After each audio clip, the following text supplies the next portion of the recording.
On this ASP chat. It's nice to see you again. Good to see you. This month, Starting Point has teamed up with Newsweek for this month-long special series on Gen Z-related issues and the future of American politics. Now, with over 48% of Gen Z identifying as non-white, they are the most ethnically and racially diverse generation in America today, according to Pew. So with that in mind, let's talk U.S. immigration. Congresswoman, as an immigrant yourself, can you tell us a little bit about your personal experience with the U.S. immigration system, and then give us your perspective on the current situation at the border, please? Thank you, Mark, for having me. It's good to see you. I was a young girl when my family immigrated to the U.S. From South Korea. We all came here in pursuit of the American dream. We came through the family-based petition to legally settle in this country. And that was about 45 years ago when our petitions were approved. I remember having to get all the required health exams and get immunization shots like tuberculosis and other vaccines that were required before we came to this country. And I also remember going through some orientation that was offered by the American Embassy in Seoul, because we were asked to learn about the basic American culture, and that was mandatory before we left Korea. And once we settled here in the United States, we also had to wait at least 5 years before we were allowed to apply to become a U.S. citizen. And so at that time, and still the case, the legal immigration policy allows people like me and my family to come here and make a better life. And I want to make sure the same opportunity is available to others. And I support the immigration system where our border is secure, one that is fair and considerate. However, what we are seeing today at our border is a crisis. It's escalated by President Biden's executive order that basically created an open door policy and serving as a magnet to influx of illegal border crossers.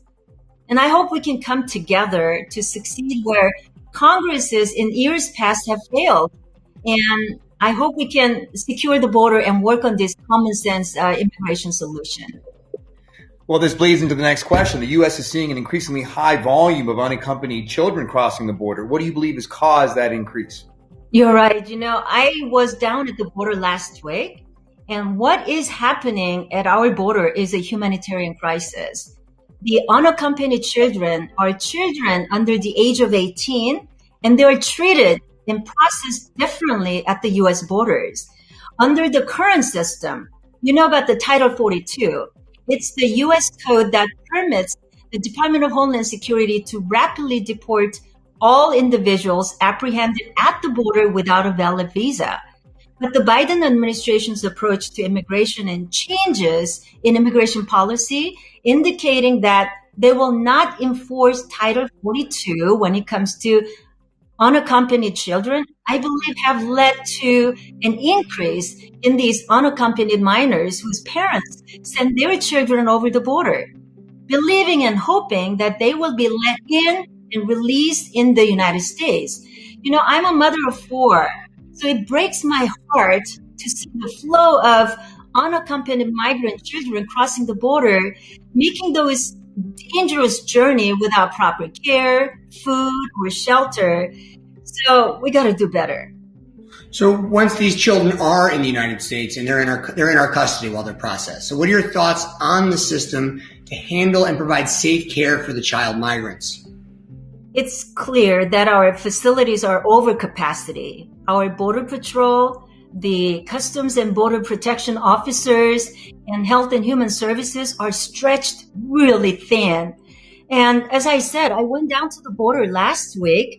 I went to the St. Isidro Port of Entry and Brownfield Border Patrol Station and saw firsthand the overcrowding and, the undocumented aliens. Many of them were children. And as you know, in the last few months, I was told that many unaccompanied children have been staying at CBP, the Customs and Border Patrol facilities, for more than 72-hour limit mandated by current law. Oftentimes, I was told on average for 10 days or more. And I was told that CDC has asked the Office of Refugee Resettlement to accommodate children at full or overcapacity at their shelters. And this creates potential health risk But they say there is currently no better option because this is preferable to extend the stays at CBP facilities, which are not designed to hold children. And so what I saw was creating a security crisis, humanitarian crisis, because our resources are stretched thin, and a public health crisis because of the COVID-19 pandemic. Do you believe there should be a path to citizenship for the child migrants? I feel for these children who are here through no fault of their own, and America is the only country they've known and call it home. We've seen millions of DACA recipients be under the same limbo of status for many years, and I think they should be able to stay here legally. But we also need to remember there are people that have been waiting in line for a number of years. For example, when Congress was recently discussing the legislation, I was extremely disappointed that Democrats put a provision in the recent DREAM Act that granted legal status to everyone that has been here, including those who's been here since January of this year. And so this goes far beyond giving legal status to dreamers. That was not a clean DREAM Act, and that hurts those who have been waiting here for years. However, children who are showing up at the border every day, they should be reunited with their families if it is a safe and viable option. So in your opinion and your experience, which U.S. immigration policy do you feel is in most urgent need of reform? There are few of the many policies that I think need to be resolved, including what we just discussed, the status of DACA recipients. We got to secure the border, and we got to streamline the immigration process. The ultimate goal is to encourage legal immigration. So I talked about DACA. DACA recipients have had their status in limbo for too long, and they deserve a real solution that can become law. They are contributing to our communities each and every day. Many of them are job creators. Many of them are entrepreneurs. So I believe they deserve a path to legal status. But we must secure our border and points of entry to our country. If we have people coming across the border or overstaying their visas, it undermines our immigration system, and it's unfair to immigrants who go through the legal process. When I visited the border last week, I saw firsthand the tremendous work our Border Patrol officers do, but they also have the enormous responsibility that they're tasked with. And I also saw how smugglers and traffickers work constantly to evade law enforcement. I actually saw a trafficker being apprehended as I was visiting and at the border. So I've seen the Border Patrol does a great job, but we can help them be more effective by providing them with better equipment, technology, and more manpower. And finally, we must make the legal process of coming to our country easier for people who take the time and make the sacrifice to come here. Like any government program, this process must be streamlined and made more efficient. Right now, the minimum wait for time of the asylees to see an immigration judge in the United States is about 4 to 5 years. While they are waiting, they just simply disappear into the system.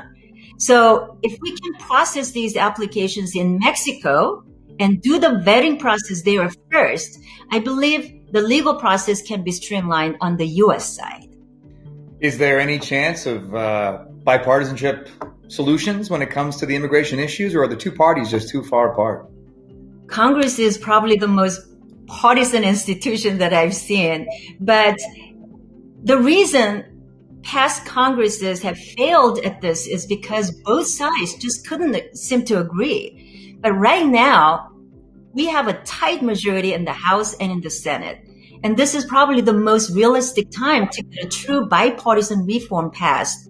And I think there are many good faith members on both sides of the aisle who either are immigrant themselves like me or are understanding of the situation people are going through. And I hope we can come together to work towards a solution. Both parties should be able to agree on securing our border and fixing our immigration system. This is frustrating to see this year after year.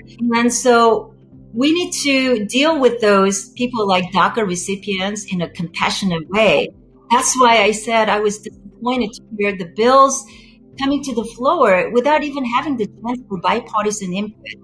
A partisan approach will only lead to this issue going unaddressed for more years to come. We have to come together. Congresswoman, as you just said, and we've spoken to many elected officials about this, and I think it's fair to say this is not a new issue, and it's not germane just to the Biden administration. The issues are the same as the Trump administration was dealing with before this, and even to that effect, 29% of Gen Z are immigrants or children of immigrants. And according to an Axios report, 13.7 of the U.S. total population is foreign-born today, up from 9.7 in 1997. This is not new. So when it comes to this current immigration surge, how can we honor America's our legacy of safe and fair immigration? You talk about the large percentage of foreign-born children here, but also as someone like me who came here safely and legally and waited my turn to become a U.S. citizen. And now that I'm married, I have 4 children. They're all born and raised here. So we have these foreign, born legal immigrants who are having family members here. So you can see we all came here for the one purpose, is to realize the American dream. It wasn't easy, but my family and I went through that process because we knew it was worth it to become Americans. So we absolutely should ensure future generations to have the same opportunity to achieve their American dream. And immigrants, we need to send a message that we value immigrants. Immigrants contribute to our country in so many ways. And they have done this since our country was founded. And that's what this great experiment called America is all about. So I hope we can provide these opportunities for children and families coming here, but we must make sure that it is safe and fair. We cannot forget many who have been here for years legally and are playing by the rules. So we welcome immigrants. Let's do it the right way. Congresswoman, thank you so much for your time. We appreciate your perspective. And as always, we enjoy talking to you on ASP Chats. Thank you so much, Mark and Chris. Always good to talk to you and see you.